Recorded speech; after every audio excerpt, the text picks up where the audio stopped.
ये क्लास आपकी 13 जनवरी 2023 को जो सीटेट का एग्ज़ाम हुआ था उसके ईवीएस के क्वेश्चन हम इस क्लास के कवर करने वाले हैं। तो चलिए शुरुआत करते हैं इस क्लास की। उससे पहले मैं आप सभी से कहना चाहूँगा कि जो भी लोग इस चैनल पे नए हों या पहली बार विजिट किए हों वो चैनल को जरूर सब्सक्राइब करें, क्योंकि आपका एक सब्सक्रिप्शन हमारे लिए बहुत इंपॉर्टेंट साबित होता है। तो चलिए क्लास की शुरुआत करते हैं। पहला क्वेश्चन हमारा दिया है कि जिस राज्य में नेहरू इंस्टीट्यूट ऑफ माउंटेनियरिंग स्थित है उसका नाम है, तो उसका नाम क्या है ये हमें बताना है। तो देखिए, आप सभी जानते हैं कि उत्तराखंड इसका आंसर है। ठीक है, उत्तराखंड जो ऑप्शन है ये सही होगा। जैसे अगर आपको चेक करना हो, मैं बता दूं कि इसकी जो स्थापना हुई थी तो ये हुई थी कब? 14 नवंबर 1965 को हुई थी। कब हुई थी आप नोट कर लीजिएगा, 14 नवंबर 1965। तो इसको भी आप याद रखेंगे। आपसे इससे भी प्रश्न पूछा सकता है। किससे? 14 नवंबर 1965 को उत्तरकाशी यानी उत्तराखंड राज्य में हुई थी। तो आप उत्तराखंड को टिक करेंगे यहाँ पे। तो पहले का ऑप्शन जो है बी सही हो जाएगा। बात करेंगे हम दूसरे क्वेश्चन की। दिया है कि उस मादक द्रव्य की पहचान कीजिए जो एक भ्रांतिजनक मादक द्रव्य का उदाहरण नहीं है। भ्रांतिजनक मतलब समझ रहे हैं आप, जो कि गलत। ठीक है, तो देखिए LSD, हशीश यानी कि भांग, अब कैनाबिस है और पेनिसिलिन है। तो देखिए पेनिसिलिन जो है ये आपका क्या है? एंटीबायोटिक है। क्या है पेनिसिलिन? पेनिसिलिन आपका एंटीबायोटिक है। क्या है? एंटीबायोटिक है, याद रखिएगा, एंटीबायोटिक है। और देखिए जो LSD पहला ऑप्शन रहा, और भांग और कैनाबिस ये भ्रांतिजनक मादक द्रव्य के रूप में जाने जाते हैं। तो इस तरह आपका डी जो ऑप्शन है ये सही हो जाएगा। बात करेंगे तीसरे क्वेश्चन की।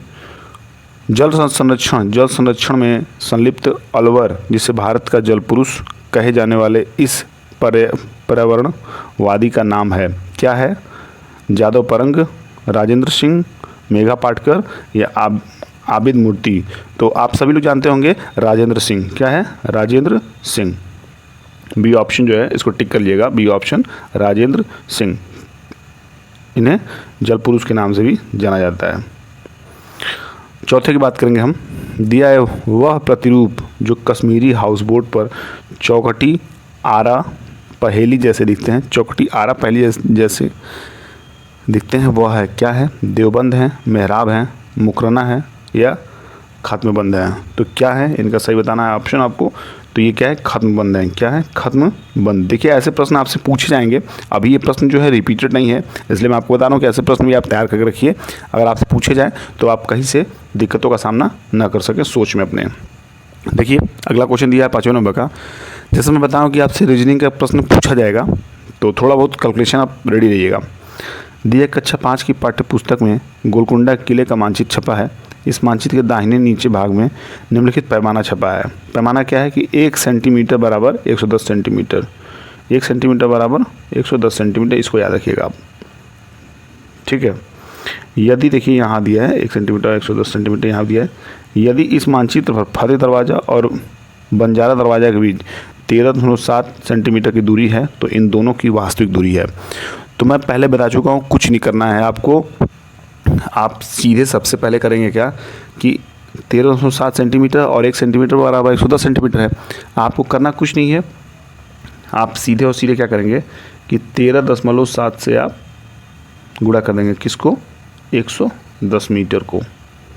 लेकिन आप इसको भी ध्यान देना है कि ये जो 110 मीटर हमारा आ रहा है ये मीटर में हो गया है। तो इसको हम क्या करेंगे? इसको हम चेंज कर लेंगे। किस में? इसको हम चेंज कर लेंगे सेंटीमीटर में। तो सेंटीमीटर के लिए 100 से इसको गुणा करेंगे तो 2 सेंटीमीटर, 2 जीरो और बढ़ जाएगा। तो अगर अब हम इसको मल्टीप्लाई करेंगे तो ये हमारा आएगा कितना? ये हमारा मतलब आखिरी जो आएगा वो आएगा 150-700 सेंटीमीटर। ठीक है, और अब इसको करना क्या है कि आंसर देखिए आपका सब किलोमीटर में दिया है। क्या दिया है? किलोमीटर में।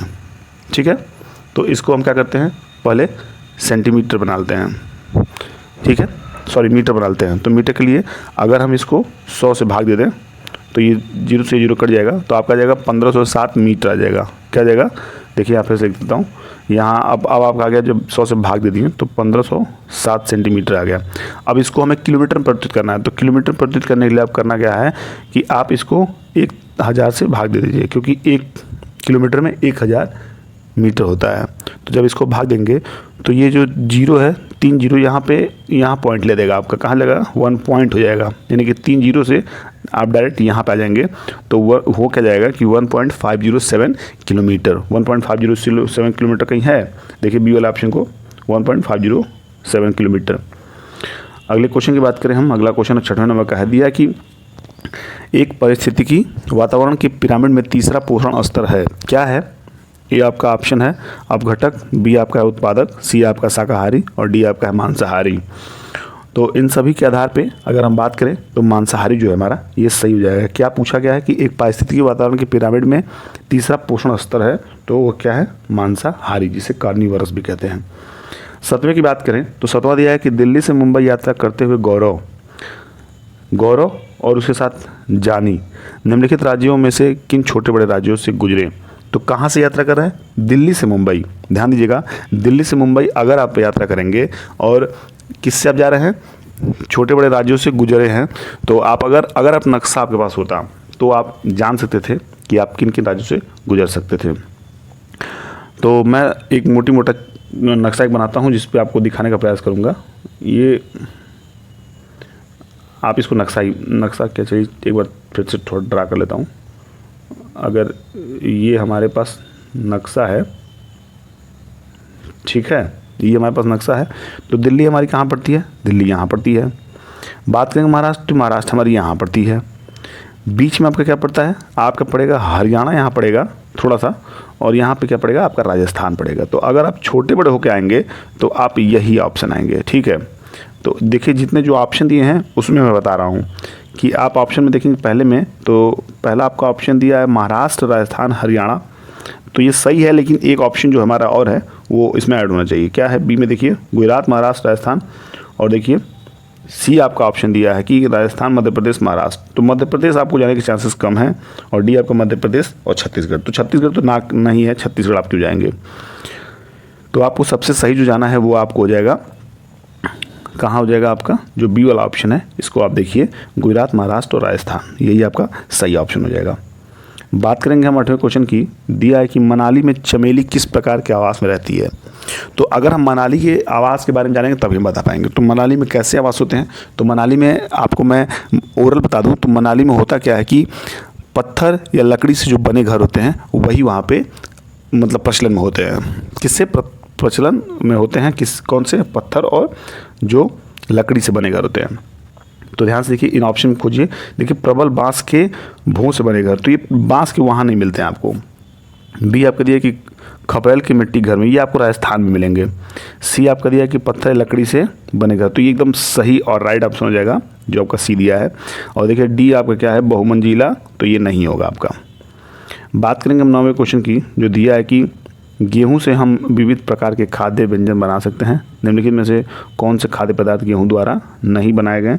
तो ऑप्शन ए है उत्तपम तथा डोसा, बी है आपका चपाती तथा केक, सी है आपका हलवा तथा पूड़ी, और डी है आपका स्लाइस ब्रेड तथा पुआ। तो कौन सी चीज़ें आप आटा से नहीं बना सकते हैं? तो आप सभी ऑप्शन करिए, ये तो आप सभी लोग जानते हैं, घर पे हैं आप तो बना सकते हैं।